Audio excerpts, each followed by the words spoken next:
It's week 3 of the college football season, and it's also episode 3 of the Talkin Heels podcast. Hello, everybody. Once again, my name is Nick Delahanty. The guy on your screen to the right, that's Jordan Falls. Jordan, how's it going? Good, Nick. How you doing, man? I'm doing great. It's even better that the Tar Heels are 2-0, defeating App State in another nail-biter, and you were there in attendance once again. I can't wait to hear your thoughts on that game and how the Tar Heels looked in person in their home opener. Yeah, it was a scary one, to say the least. It almost felt like almost not even worth celebrating at the end. It was like just happy to survive. Oh, absolutely. Now, getting into that App State game, we know the tale of this kind of budding series. This was the last game of a 3-game scheduled series between the two. And you and I said it last week when we talked. You can't take them lightly. Last year, they came in the fourth quarter. They had a really strong fourth quarter. This year, the same thing applied. And I'm going to quote you because you said this is like their Super Bowl. This is like the game that matters the most to them. Why? National exposure, top-tier quarterback. Everybody's watching. What better way to make a name for yourself than beating the Tar Heels in their season opener at home? Now, on the flip side of it, Carolina, I want to hear your thoughts on this, but I'm going to just say it. I think they came in thinking we're the better team, riding the South Carolina game on a high, and really, quite frankly, weren't prepared for what App State was going to bring. Yeah, 100%. It's a game that App State's known to win these games, right? I mean, ever since 2007 when they beat Michigan, the Big House, they've been known. It's like it's the team you don't want to see on your schedule. And then obviously with Carolina in state, they came ready to play, especially coming off last year at where they failed a 2-point conversion that will beat the Tar Heels in their home stadium. But when they came into Chapel Hill Saturday night, they definitely came in with the mindset it's a Super Bowl game for them. You kind of could tell it a little bit when they took the 24-20 lead there in the third quarter. They were celebrating on the sideline. They had the lead in the third quarter. You kind of got that mindset like this is their national championship or Super Bowl. And the Tar Heels just rolled out like we are the more talented team. We beat South Carolina last week. We're a lot better this year than we were last year. This game's not going to be close, and it was just as close. The score was a little bit bigger of a margin, but the game itself was just as close as last year. And if it happens again for the Tar Heels, then they won't win. The rest of the team on their schedule, with the exception of maybe Campbell, you can't do that. Absolutely. And no disrespect to App State. I think they have a very solid team. They're tough. They will compete. So nothing against them. But that's a game that Carolina has to win and has to win in deciding factor. Now, I personally, watching that game, thought that App State outplayed Carolina. I don't know if you feel the same on that. Yeah, 100%. I feel like they outcoached Carolina and outplayed Carolina. I feel like App State had a better game plan. They clearly watched film from the South Carolina game, and the Tar Heels put a lot on film in that game, from defensive schemes and packages to offensive schemes and packages. We'll get to the Wildcat later on, but the App State probably didn't put as much on film. They played Gardner Webb. No offense to Gardner Webb, but they're not the opponent that South Carolina was. But App seemed like they had a great game plan. They were having quick passes. They didn't let the Tar Heels get any pressure up front after having 9 sacks the week before, allowed 0. And App had a great running game. Yeah, talking about App State's offense, kind of hard to put all that on film, especially when your starting quarterback goes down in that Gardner Webb game. Joey Aguilar comes in, fills the void. Carolina didn't know what to expect from him. They didn't know what was going to be put into the game plan. But you have to give App State credit because what they did on offense, it was working. Just like you said, the slant passes, getting the ball out quick. They didn't give Carolina time to get pressure. That's what South Carolina didn't capitalize on. They didn't get the ball out. App State, they were making the Tar Heels secondary beat them. And in most cases, the offense was winning the job there. Yeah, and that goes back to a little bit. I think Matt Brown talked a little bit about it on Monday night during his coach's show, and then we've seen some reports from inside Carolina. if you look at steal shots, and steal shots aren't everything in football that's played at a fast pace, but pre-snap at least, the Carolina defensive backs are lining up 5 to 8 yards off the line of scrimmage, allowing for these quick passes.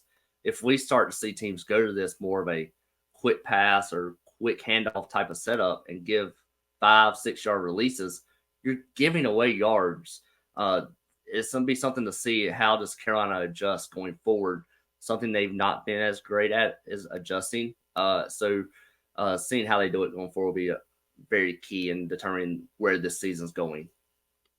And let's be honest, once a flaw is exposed, other teams are going to jump on it until you prove you have a solution to fix it. And let's be honest, we're going to get into Minnesota in a little bit. Their game plan, when they're passing the ball, expect a lot of slants, expect a lot of quick passes. Why? Carolina hasn't proved they could stop it. And to your point, the corner's giving so much leeway off the line of scrimmage. That could play a big factor in that. Does Gene Chizik make an adjustment this week with the corners? Do they allow them to keep beating them there in fear that bringing them up is going to allow deeper options to kind of surface? There's a whole lot of questions that Carolina's defense has to answer, and it has to start now, because if they don't find a solution, it's going to be tough to stop opposing offenses. Yeah, and it's something you hear the term a lot, but it's laying the blueprint. And once a team or somebody has figured out how to beat a team or get close to competing with a team, other teams are going to follow that same blueprint. The NFL, we hear a lot, it's a copycat league. It's going to be no different at the college level or any other level. App State showed a weakness, and now Carolina should expect to see that weakness try to be exposed until they show they can stop it or divert to another area. You're always going to have weaknesses and strengths. It's just minimizing those to the best of your ability. How does Carolina do that? And one of the weaknesses we've talked on it a lot, Joey Aguilar, backup quarterback. Carolina didn't have a lot of film on him. Carolina struggles to prepare for backup quarterbacks for whatever reason. We don't know. I don't know if we'll ever know. Does Minnesota roll their backup quarterback Saturday night out there just to see what happens? Hope not, but that laying the blueprint is what App State did for opponents. Minnesota, like you said, we'll get into them later, but they are a bigger, much more physical App State version. And we'll break that down later on, but the Tar Heels better be ready come Saturday. Absolutely. And if I'm Minnesota, I'm lining the backup quarterback under center for the first play of the game. I don't care how it goes. To see. Just to see. It doesn't matter what happens, just to see what Carolina does. Now, we talked about some weaknesses. The defense wasn't as phenomenal as it was the week before against South Carolina. Offensively, one thing remains the status quo. Carolina is running the ball at a great rate. This week, it was Omarion Hampton who was the lead back because British Brooks, who had 100 yards against the Gamecocks, was out due to injury. Hampton, 234 yards, 2 scores. He was phenomenal in this one, and you can make the case that they don't win this game without him. No, 100% not a chance. And what is it with Carolina waiting until right before game time to announce guys being out? I mean, last week it was Nate McCullum, like an hour to game time. This week it's 20 minutes to game time. Brooks is out. I don't know if they're trying to fool the opponent or what, but Hampton was. We having connectivity issues. You are good. I could hear you. And we're having a little bit of technical difficulties, but you're good. Technical difficulties. But yeah, running the football, it's something that Chip Lindsey's brought that Phil Longo didn't have as much of in the offense. And it hasn't shown up in the passing game yet, but I think later on down the road we can see it benefit Drake May and the receiving core. Absolutely. And when you're getting 6 to 7 yards a carry and seeing what Hampton's doing, not only is it keeping the offense on the field and it's tiring out the defense, but it's giving your own defense a break. And that's what Hampton did so well. Now, other than Hampton, Tar Heels offense looked a little iffy, especially with regard to some of the play calling. I was a little concerned that they called the Ram package twice. Now, of course, I understand that you're trying to change it up, give different looks, but there's 2 things I didn't like about it. One, I took a lot of heat on Twitter for saying that it was Q. It was Q. When you have 3rd down and 1 or you have 4th down and 1 and you have one of the top quarterbacks in the country, why are you taking the ball out of his hands? Number 2, what we saw against South Carolina, they didn't give anything other than the run in that package. Until they throw the ball out of that package, it's going to be non-effective because teams are just going to stack the box. And that's what App State did. They knew what was coming. They knew how to handle it.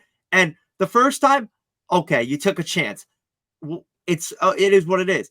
But to do it twice in that situation, it was just mind-boggling to me, and I thought that it was unnecessary. What were your thoughts on that? Yeah, the first time you see it, and it's like, because being in the stadium, you automatically see Drake May go up to the top of the screen or the top of the picture, the lineup, and you're like, oh, Drake's at wide receiver. So you obviously know we're in the Wildcat, or as the Tar Heels call it, the Ram. And you're like, well, that last week they ran it twice, or showed it twice. South Carolina called timeout the first time, and then the second time picked up about 5 or 6 yards with British Brooks. Obviously not having Brooks, maybe a little bit more powerful bat might have hurt, but this week they ran it twice. The first time, Apps stuffed it off the line of scrimmage, missed a block, and knew Azalea was coming.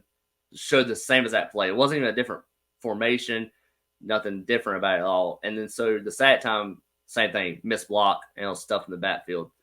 The first one was on 4th and inches, literal inches, and you have a 6'4" quarterback. I know you don't want to get him hurt, but quarterback sneak, there's the play. Like, if you're gonna be in a run play, it's quarterback sneak. Lining up in a shotgun is not my favorite on 4th and inches. You're already 5 yards behind the line, the line to gain. So just stay on the line of scrimmage, get under center. And then on 3rd and 1, the later play, again, if you're going to run the ball, but don't take the ball out of Drake May's hands. You can run a read option, or you can just run a simple halfback zone or inside zone play where at least you have some blocking and you're not tipping your hand. At least with Drake May in the backfield, the defense has to respect him. He's Drake May. I mean, he's one of the greatest quarterbacks in college football right now, and so you gotta have him have the football. Now, I've always been taught this, and this is something that has stuck with me for a very long time. The Wildcat, or as Carolina calls it, the Ram package, it's for teams with a bad quarterback. And Drake May is not a bad quarterback. But what I ask Mac Brown and Chip Lindsey to do is look at Chicago Bears highlights from this last week. Yes, the Chicago Bears are a train wreck in general, but they ran a couple of plays where they ran their own version of the Wildcat with Justin Fields in the backfield. They put him at running back. He motioned to the running back slot. They handed him the ball. He either passed or he took off. That's something you might be able to do. They might think the Wildcat's coming. You could even have an RPO where May's the running back, but do something different with it where he's still involved because he's your biggest game changer. Yeah, or if you want to use the Wildcat or the Ram, if you want to use it for a running play with Brooks or Hampton, use it on 2nd and 4, not on 3rd and 1 or 4th and 1 where you need a first down. Carolina left points on the board twice by not converting either one of those last week. In a game that ended up being a lot closer than a lot of us wanted it to be, those are points that could have avoided that.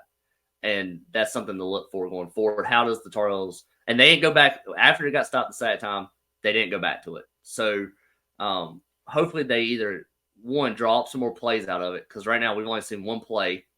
We've seen 2 different formations, the same play. And other than that, if they're not going to add a jump pass or like you said, a May at running back, motion or sliding to running back and hand the ball, let May run it, or I prefer May not to run the ball because he took a big hit Saturday night and that was scary enough. We don't need him yet there in overtime. But if you want to hand it to him and let him throw it, or if you want to line up a wide receiver and bring him on like a reverse, maybe try to get a little cute. As you say, do it on 2nd and 6. Do it or 1st and 10. Don't do it on 3rd and 1, 4th and, don't do it on key downs. Absolutely, I agree with you there, and we can't help that Drake May is a graduate of the Sam Howell School of Sliding. Yeah, seriously. I don't know what it is, but the two of them just don't like to slide, and they always ask Howell about it. We just don't teach quarterbacks how to slide at Carolina. Maybe they need to go over to the baseball facility and practice sliding to say at base or something. Maybe they should team up with Vance Honeycutt or something. Maybe they can figure out how to slide, because that'd be definitely ideal. Now, but as we kind of shift gears here, going into the offense, they're still not getting that production from the wide receiver group or the tight end group. John Koppenhaver has a kind of, what do you call it, on his hand, the whole like cast on his hand that he was soft cast, a cast. I don't even know what you call that thing. The thing is huge. He's a non-factor in the offense because obviously he's not catching the ball. Kamari Morales had a big drop. Bryson Nesbitt was invisible. Then, like we talked about earlier, Kobe Paysour is still that reliable guy, but how much could you really rely on him? Going into the season, he was supposed to be wide receiver number 3. He wasn't supposed to be your top target. What's your thoughts on the wide receiver group right now? Yeah, like you said, Copenhaver, he has the club on his hand. He's irrelevant. He caught a one-handed pass at South Carolina, but that was really a one-off situation. Morales dropped the pass on. It might be a little bit behind him, but he dropped it. And then Nesbitt, when he caught the pass, he seemed like he was more worried about getting hit or making a defender miss, and he had 6 yards of separation. He probably scores if he's not worried about it. Hopefully, getting Nate McCullum back this week is helpful. He only played 9 snaps last week, so hopefully he is that guy that can really elevate the receiver group. But if it's only Paysour, then teams are going to start keying on him. They're going to start double teaming him. They're going to make J.J. Jones or Gavin Blackwell beat them, which, to point, neither one of them have shown they can. Jones had a big catch Saturday night, but he was really wide open one-on-one with a safety. So outside of that, though, Drake needs some help. It's very obvious. You wrote about it keeping a hill on Sunday. If Drake can't get no help, then we might be in a little bit of trouble. The good news is the running game has helped out a lot. I'm going to go back to week 1. We talked about Tez Walker, and obviously we all know what was going on with that situation, but you had asked, is he a luxury or a necessity? What do you think he is now? What do you think he is at this point? Oh, he's a necessity at this point. Looking at the wide receiver core, other than Paysour, the rest of the receivers just seem like they're out of sync and they don't necessarily feel comfortable within the offense. Before the show, you talked about a play, and I'll let you break it down, but the pass was intended for Blackwell. He wasn't even near ready for the pass. Yeah, I don't remember the exact details of time and distance and things like that. Carolina was going to the blue zone end of the field. 2 wide receivers to the App State sideline, and Blackwell was on the outside. And it was like a quick hitch. It was a double hitch route for both the receivers, and May threw it to the outside receiver, which was Blackwell. And as soon as the ball left May's hands, Blackwell turns to block like he's thinking the pass is going to the inside receiver. And it's lucky that the corner or the DB was not playing on the line of scrimmage, because if he was pressing, it's likely a pick 6.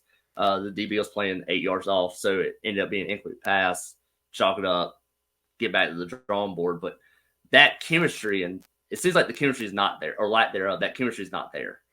Between outside Paysour and May, these guys have not had a lot of snaps together in game. They might have the offseason in practice, but last year the wide receivers was Antoine Green, Josh Downs, and Cody Paysour. 2 of those guys are in the NFL, and one of them starting. So the chemistry, maybe it's a developmental thing, and maybe that's something that we just need to be patient with as fans. And Blackwell had 2 drops last week against South Carolina, or 2 weeks ago against South Carolina. That's something that might work itself out, but having not even a deep threat at the moment, just a threat, is something that feels like we need somebody that can catch a 10-yard pass or get open. I feel like that could be McCollum, but the thing that scares me about him is going into last week, he was limited. That's why he only played the 9 snaps. They weren't sure if he was going to be available, so he really wasn't in the game plan. How much is the chemistry there with him and May, and how long is it going to take for getting McCollum to full speed? That's a big if for this Tar Heels team. He could be that weapon. He had 60-something catches last year for Georgia Tech. He's proved he could do it at this level and in this conference. But the time he's missed due to injury, is that going to impact him once he does get fully implemented into the offense? Yeah, is it a chemistry thing or is it a talent thing? And that's something that I guess we'll find out over time, over the course of the season. If it's chemistry related, then you look to see Jones and Blackwell develop more. McCollum maybe not so much. If it's talent, then maybe McCollum is the guy that can step up. And maybe Paysour and McCollum, those 2, and then throw in the 3 tight ends. If Copenhagen can get back, then maybe you have enough targets and can spread the ball around. But through 2 weeks, we don't have a 100-yard receiver. And last year we had 9, and twice in one game we had 2 of them. So Mace hits 9 targets in the first game and 7 in the second game, but last week he only hit 3 guys for multiple targets. So finding that balance, and that's where that run game comes in. At least for now, that is the saving grace of this offense. Because last year there was no run game. So at least being able to run the football is at least helping them to date. And if I told you after in the preseason that the Tar Heel running game would be out rushing the Tar Heel passing game by 10 yards, I don't think anybody would believe me. No, I would have called you a liar. I would have been like, no way. I would be like, there's no chance. Not a chance with Drake May under center, no way. Now, I'm going to ask you a question. You have one answer on this, okay? Out of all the receivers and the tight ends, which one are you looking at to step up to be that guy for Drake May? Well, I'm going with Kobe Paysor. Like, we've already talked about him. He's the go-to at this point, and I think he'll step up even more as time develops. Getting McCullum back, I look for McCullum to take the pressure off of Paysor a little bit in the defensive secondary, and the secondaries have to shift to McCullum, open it up for Paysor. So I'm gonna go Paysor. I'm gonna flip it on you. Let's go back to the running game for a minute. We talked about Hampton and Brooks. Both are back to back. Both have 100-yard rushing games. Brooks obviously didn't play last week. Who do you look to be the RB1 going forward? Okay, so my RB1 right now is Omarion Hampton. Here's why. I love British Brooks. I love the story. I love everything about it. I love what he brings to the table. However, he cannot stay healthy, and that's a big thing when it comes to the success of this team. They need him healthy. So I think that having him as the RB2 gives him a role, a good role, but he isn't that featured back that has to take that toll. We can't afford to have him every other week. We need him every single week. Hampton showed he could be a workhorse, and we talked about it on our preseason show before week 1. I love what he could bring to the table. We're just waiting for him to break out. Was this his breakout performance? To me, I hope so. I think that this guy has the makings of being the next really good Carolina running back. I don't want to put him in that Javonte Williams, Michael Carter tier yet, but this guy, he showed it in week 2 how good he can be. And I think that if you're the Tar Heels, whichever way it plays out is great. But in order to keep Brooks healthy and on the field, maybe a lesser workload is the right answer. Does Hampton and Brooks have what it takes to be that dynamic duo? Maybe not to the level of Javonte Williams and Michael Carter, but do they have that ability to be that duo, or do we need 3 or 4 running backs like Caleb Hood to provide some relief for Brooks behind of him? I think they have enough. I really do. And if you're going to run the ball at the pace that they've been running the ball, I think that they do have enough, right? So how many carries did Hampton have in week 2? Do you know off the top of your head? 26, I think. I thought it was 26. I didn't want to. I want to say 26. Okay. So he had 26 carries. In week 1, that means he had 16 carries. So if they're going to go with a workload like that, I'd be very fine with Hampton having 25 carries, Brooks having 15 carries, splitting the load like that. Yeah, there are going to be times where you might need somebody to fill in, but if I'm Carolina, I'm rolling with those two for 95+% of my carries. Yeah, in week 1, it was 16 snaps or carries for Hampton and 15 for Brooks. So 31 carries. Oh, it was more even. Yeah, 31 in week 1, and then week 2, it was 26 for Hampton. So if you get to 26 and even if you give Brooks 10, maybe Hampton is the future back and Brooks is more of a, maybe it's not a 50-50 split, it's a 70-30 or a 75-25 split. And you could always go with the hot hand. Like, it's not, you're not saying before the game, okay, well, Marion's going to have 25 carries. If Brooks is having a strong performance and he's looking good, ride him. Give him a little bit more. I think they could go with the hot hand. Both guys, I think, have the potential to be that first running back. But I think in terms of health, you got to just give Hampton the keys and hope that he takes off with them. Yeah, Hampton's a sophomore who didn't really break out last year. They hoped he would, and it seems like he is breaking out this year. He had a great game against South Carolina. Didn't have as many yards, but had 2 touchdowns, and then obviously really took off against App State. And I think you're right on the 2 running back thing. That's something we talked about in the preseason and even after South Carolina was if you have 4 running backs, they might not be on the field long enough to get into a rhythm to get that hot hand. And that's where like Hampton Saturday night was the hot hand. Week 1 it was Brooks. So maybe that's something we see Chip Lindsey and the Carolina offense go to at least for the time being. And maybe they back off the running game a little bit if McCullum or Pacer do step up and open up the passing game. Is that the reason that the passing game hasn't broke out yet? Do they know there's a flaw there and they're trying to work some things out? We really don't know. Yeah, fortunately, the running game has been so strong where some of the kinks that have been not figured out yet are kind of hidden. You look at the record, they're 2-0. You look at the running game, strong. But when you look at Drake May's numbers, they're not where you would have expected them to be through 2 weeks of the season. Or his receivers, like you said, they haven't had a single 100-yard receiver yet. Jones came close this week, but they haven't had anybody really take that next step. And really what they're missing is an end zone threat. They're missing that guy who could go and get the ball. Copenhaver was looking to be that guy, and now he's sidelined, at least in the passing game, due to the club on his hand. Yeah, I don't think we've seen the Tar Heels throw the ball successfully inside the 10-yard line this year. And it is early, but they threw it to Nesbitt last week in the red zone, and he missed a toe drag.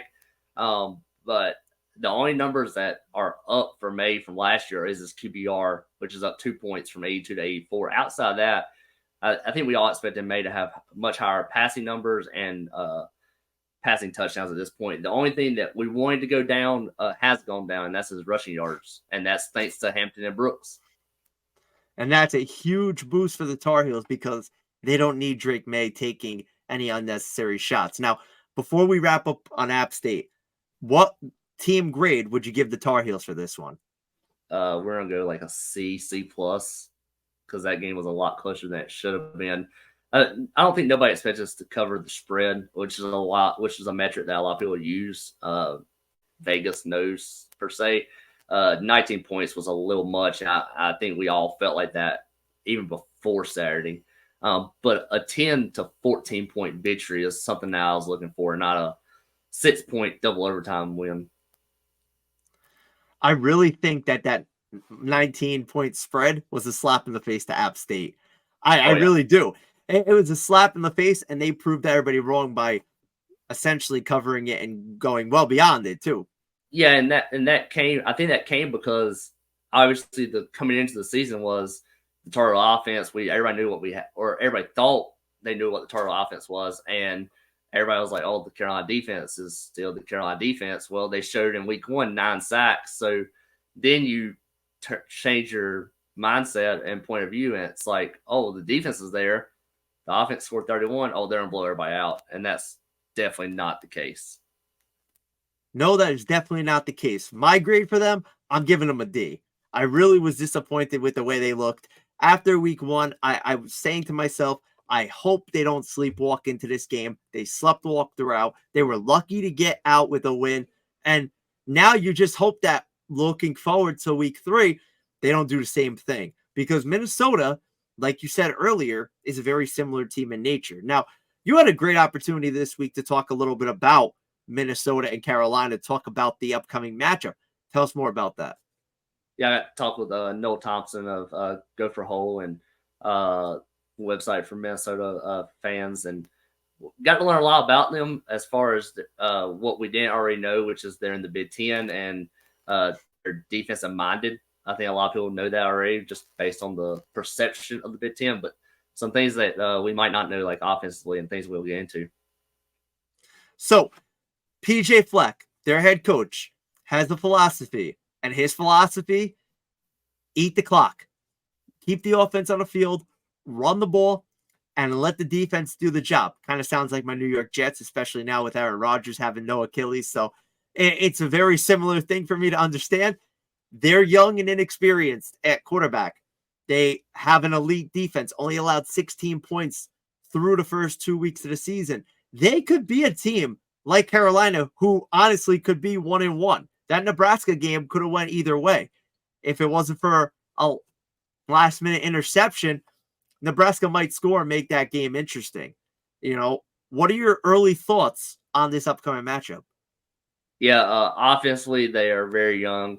We know that. Defensively, they're strong. This is ultimately a strength versus strength matchup. Minnesota's defense versus Carolina's offense. And it's going to be who comes out on top. Can the Carolina offense figure out those flaws that we've talked about? Open up the passing game. Can they keep running the football against a more challenging defense? This is going to be the toughest test. It's early, but this is the toughest test to point in the 2023 season for the Tar Heels. So how well is that running game established? We're going to find out Saturday. And they have to keep the offense on the field.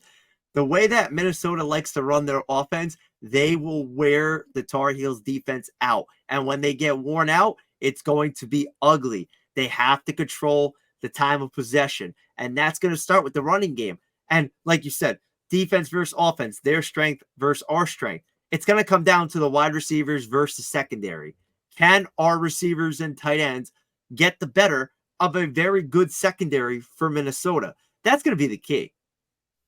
Yeah, and what I found out in my interview with Noel, which you can read on Keeping It Healed tomorrow, is basically, like you said, they like to run the football. In week 1 against Nebraska, they didn't do that as much. They kind of got away from their roots. They threw the ball for over 40 times. But in week 2 against Eastern Michigan, they got back to that PJ Fleck style of running the football, taking the time off the clock. They ran the ball over 50 times in week 2 against Eastern Michigan and rushed for almost 300 yards, 296. So they want to run the football, take time off the clock, and occasionally use the RPO, which is the run pass option, that little handoff, and then a quick slant. So they want to keep the Carolina secondary honest, so the DBs cannot be biting on that, because next thing you know, you're going to get hit over the top. So offensively, look for Minnesota to take that App State approach, run the football, use the clock, and keep Drake May off the field.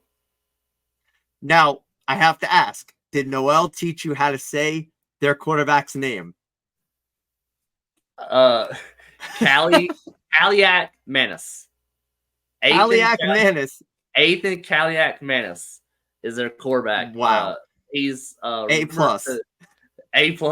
Ethan Kaliak Manis. Hopefully we don't have to hear that too much Saturday night, but supposedly one of the best quarterbacks that Minnesota has had in the last 15 or so years, and he's just a little inexperienced and can really, with time, develop more. They don't rely on the running game. They have a freshman, Darius Taylor, who was Big Ten Freshman of the Week last year.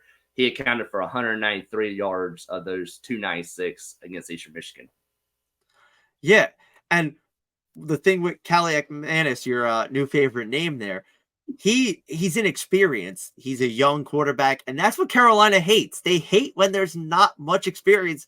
But with this guy, he's now 6 or 7 starts into his career, given that he had 5 starts last year. So there's tape on him. You know what Minnesota is going to try to do with him. It's going to be the key. Like we talked about earlier, the secondary's got to step up.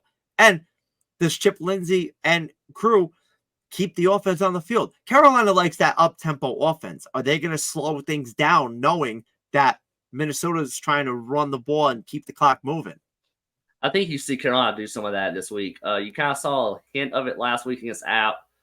May would slow the offense down a little bit and give the defense more of a breather, per se, because when you score in 50 seconds, that does no – yes, it puts points on the board, but it does no favors for your defense and just wears them down even more. And over the course of 60 minutes, that can really be a toll. And App controlled the time of possession last week. I think you'll see Minnesota look to do the same. I think Carolina's trying to figure out a way to stop that from happening. It was actually kind of funny because Trent Williams from the 49ers came out this week and said at some points in the game against Pittsburgh, we were hoping they were going to get a first down because we were gassed on the field. And that was the offensive side of the ball. So it goes both ways. You want to keep your defense fresh. You want to put points on the board. If Carolina could come out early and get a couple of scores, the pressure is all on Minnesota. But they haven't proved that they could do that. Yeah, and that's where I think it becomes really key. I think you mentioned 2 weeks ago against South Carolina, take the ball, go score, win the coin toss, take the ball, go score. I think if Carolina can somehow find a way to get up 10-0 or 14-0, somewhere make this a 2-possession game very early, all the pressure goes on Minnesota because once you're down 2 possessions or even 3 against a high power off or 2 or 2.5 against a high power offense, it becomes really tough to play catch up when you're trying to control the clock.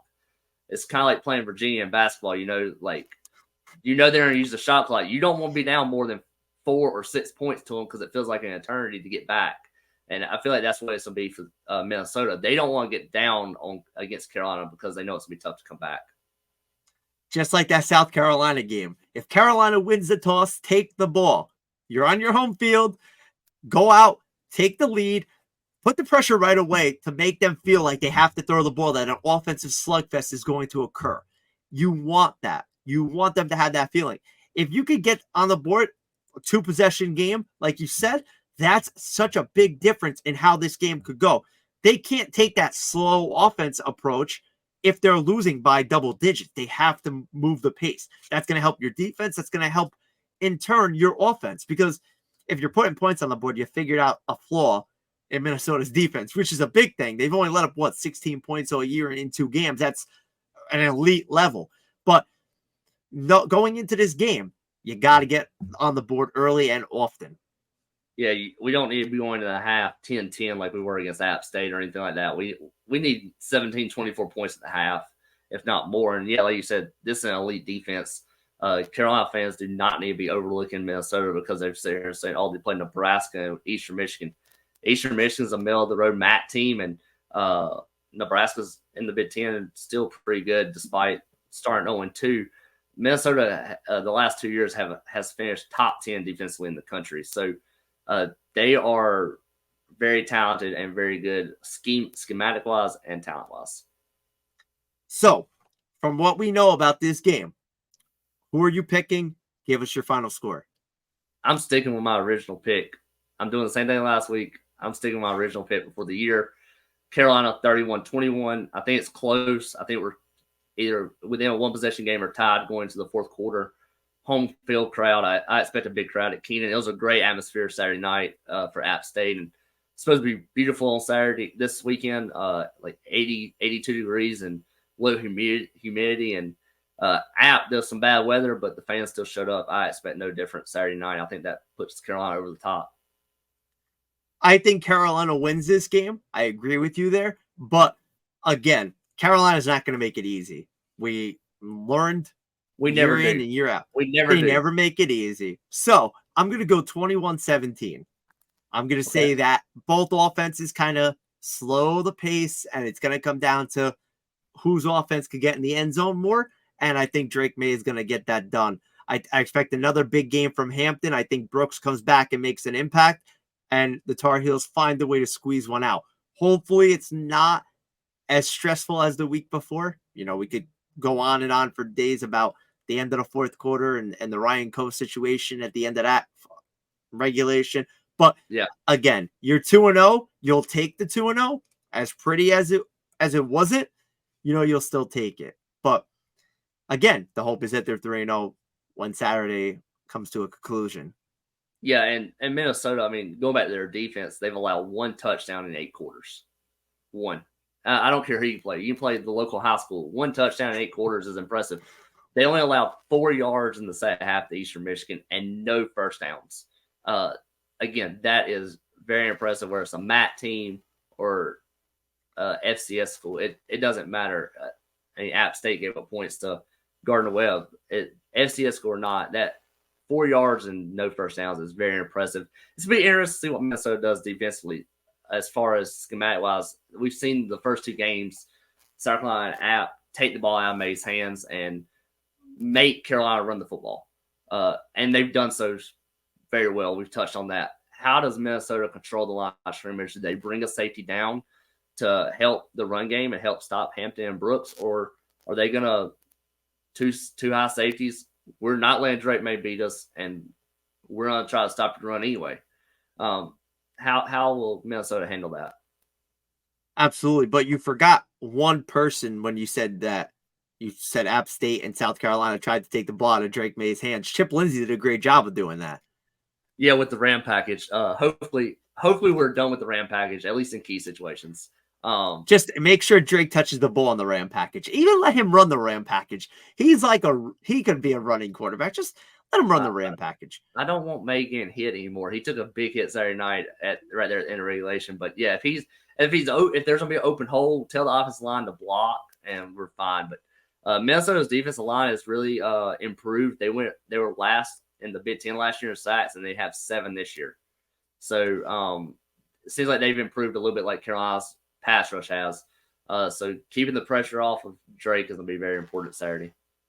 Absolutely. Now, shifting gears a little bit, we're just over 50 days until Carolina basketball. You've been waiting for the live action date for weeks now because, of course, you want to go to Chapel Hill for that. You've been waiting for weeks. I've heard it from this guy for the last couple of weeks calling Carolina. Where's that date?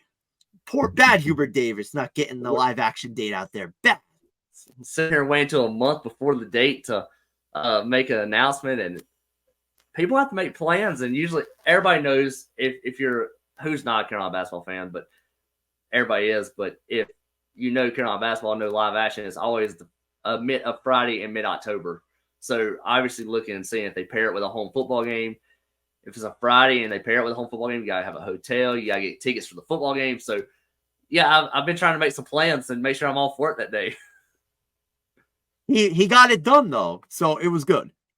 Yes, we finally had the announcement. It's Friday, October 13th. What could go wrong there?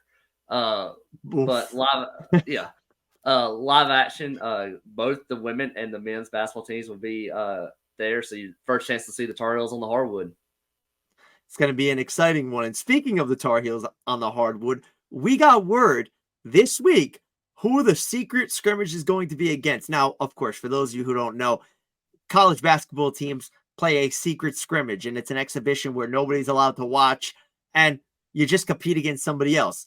Last year, it was Rutgers. The year before, it was Florida. This year, Carolina is seeing a Final Four team from a year ago in Florida Atlantic. Florida Atlantic, a number 9 seed. They made their way to the Final Four, like I mentioned it, and they're returning 5 starters. You think this is a good battle for the Tar Heels? Yeah, I think we were talking about it earlier. I think it's a good experience. I don't know why they call these things secret scrimmages. They need to just come up with a new term, a closed practice, a closed scrimmage. It's not secret. Everybody knows what's going on. And then they release stats after the game. Nothing about this is secret other than the fact that fans aren't allowed in the arena or the building they're playing in. So they just need to go to a different terminology. But this is a great matchup for Carolina to be tested. Obviously, as fans, we won't get to see it, so we won't know, but at least the coaches can get an idea. Hubert Davis has pretty much a whole new team with the exception of 3 players. So seeing how this team gels and bonds will be interesting. And then obviously get on the floor against a very experienced, like you said, returning 5 starters from a Final Four team is very good. I think this couldn't have been selected better from Carolina, and here's why. Like you mentioned a few moments ago, it's a whole new looking team. Yes, you have veterans that have played before, but there's no chemistry within the guys you have coming back in terms of gameplay. You're playing a team that has that veteran mindset, and that, let's face it, that's something Carolina struggled with, was when they played last year against veteran squads that knew how to slow them down and make them make the mistakes that they did. So to play a team like this and to see what might work, what doesn't work, it's a really good test. And some of those young guys are going to get some valuable experience before they even have to play a real game. And I just think that if you're them, it doesn't hurt to play a top 10 caliber team like this. The standings don't matter for this. Nothing that happens from this matters, but it's a great learning experience. Yeah, it has no implication on the season. It doesn't hurt you in net rankings or whatever else matters. And it does give you a chance. Young guys, Elliot Cadeau, who's supposed to be a high school senior, is reclassified as now a freshman. And obviously we expect him to start. He's talented enough to start, but he still needs that experience. And it's nice to get that experience before you step on the floor for the first time. I'm still very interested to see how both the men and women's teams match up their starting lineups. Yeah, we really won't know until that opening night, I guess, or maybe the open scrimmage before. But we can go back to chemistry a little bit. I mean, we can talk about the new changes. Last year's team was a returning 4 stars and felt like they never seemed to gel or have chemistry. Was it losing Brady Manick or Pete Nance coming in that threw it off? We're really not sure. But hopefully this team with these 7, 8 transfers, I've lost count at this point. How many transfers? Yeah. I've lost count. I think it's 7. Hopefully these 7 transfers, and obviously RJ Davis and Armando Bacot are going to be the center point of this team. They can get off on the right foot early on and against Florida Atlantic. And going back to the lineup for a minute, you obviously RJ Davis and Bacot are penciled into the lineup. Like that's the common core. Yeah, but absolutely. The other 3 spots you can mix and match here. You figure Cadeau wouldn't have reclassed if he didn't think he was going to start.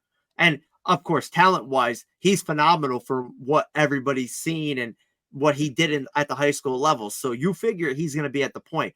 The other 2 spots, there's 3 guys that I really look at that you could say, you know, they're going to start. Cormac Ryan, a grad transfer.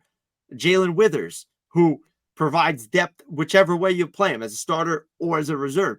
And then you look at Harrison Ingram, the transfer from Stanford.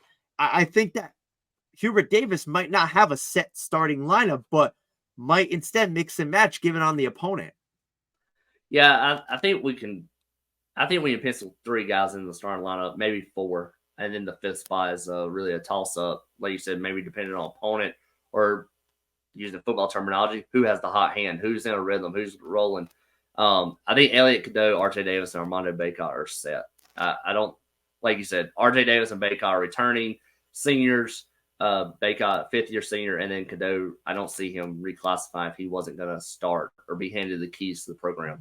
And I don't think Cormac Ryan would have done the same thing, transferred either from Notre Dame as a senior. So I think those 4 are set. And I think that power 4 spot or stretch 4 spot is going to be either you got a few options like you mentioned, but I think it's going to be Harrison Ingram or Jalen Withers that it comes down to. I really do think it's going to be Ingram. I think the reason why they recruited him was that they love what he brings as that kind of stretch 4, the way he could facilitate. I think that that's kind of going to be the way they go, but I expect Withers to see a lot of minutes. I really do. I think that what he's shown, and they seem to be utilizing him a lot in practices where he's with the starters or he's seeing a lot of time with the likes of Bacot and Davis. So in the past where we would question if Hubert Davis would even make a sub change. Yeah. I think we're going to see a lot of them. I think we are too. I think going back to Ingram, they recruited him for that reason. And let's not forget, this is the 2nd time they've recruited him as well. His first time around out of high school, they finished 2nd at Stanford. So they've recruited him twice now. They see something in Ingram they like, and I don't think they will recruit him again if they didn't. And I think he'll be the starter. I think the starting 5 is at least penciled in. Like I said, that 4th spot could be up in the air between Ingram and Withers, but you never know with Hubert. We still don't know his tendencies quite yet. We're only going into year 3. We just know that he has the perception of not using the bench. Obviously, that can't be argued based on the numbers, but I think we might see that change now that he has a little bit of his talent and his depth that he wants to use. This is legitimately his first team of guys he's put together for the most part, other than, you know, the guys that are still in the program. But those, you could even classify those guys as Hubert Davis guys at this point because they've been in his system and whatnot. This is really the first test for Hubert and company. They put this team together. A lot of the guys transferred out. They brought in all the guys, the recruiting classes, all them. So I'm interested to see what Hubert's got in store. But fun fact, when they didn't get Harrison Ingram the first time, I was so disappointed. When they got him the second time, I was very happy. Not going to lie. Yeah, I think we were all happy when they got him the second time. And we wanted him the first time, we got him the second time. I think he's going to turn out to be a good ball player for us. I agree on that. Now, any final thoughts as we wrap up episode 3? Pat Kansas State on Saturday night, and let's move to 3-0, and hopefully the offense shows out. This, like I said, this is a big game. It's probably the biggest test on paper for the Tar Heel football program between now and the Miami weekend. No slight to Pittsburgh or Syracuse. Both will be tough ACC matchups, but on paper, this is strength versus strength, and it's us versus them. And we can't just roll the ball out there like we did against App State. Absolutely. My final thought, I'm going to aim it at the football program. Please do not take any opponents lightly. I beg of you, please go in on Saturday and prove that you are a top 25 team. Don't play with your food. Go out and get it. Prove your talent. Let it play. I expect a big week. I hope my stress levels aren't through the roof. That was not fun. I'm sure for you being in the stands, that was even worse. I'm sure you had no voice. That was like me at MetLife Stadium on Monday night for the Jets. My football teams do not like to give me happiness and ease. They don't. But I'm Yeah, hoping Carolina could change that. all these people walking around after the App State game on social media and saying Carolina App should play every year and how fun it was and how great it was for the fans. I didn't have fun Saturday night. That was not fun. Let's not do that again. And so, Yeah, hopefully they show up Saturday night. Mac, we know you have a soft spot for App State, but please do not schedule them again. Yeah, no, we're good. Minnesota will be a challenge for sure, though, and top 10 defense. It's gonna be fun, strength on strength. Everybody loves strength versus strength, so let's see who's better. We'll find out Saturday. We will. And until then, make sure you check out our past 2 episodes and check out all the content that we have rolling for you at keepingitheel.com. Until next time, that guy is Jordan Falls. I'm Nick Delahanty, and this has been another episode of the Talkin Heels podcast. Talk to you guys really soon. And as always, go Heels. Go Heels.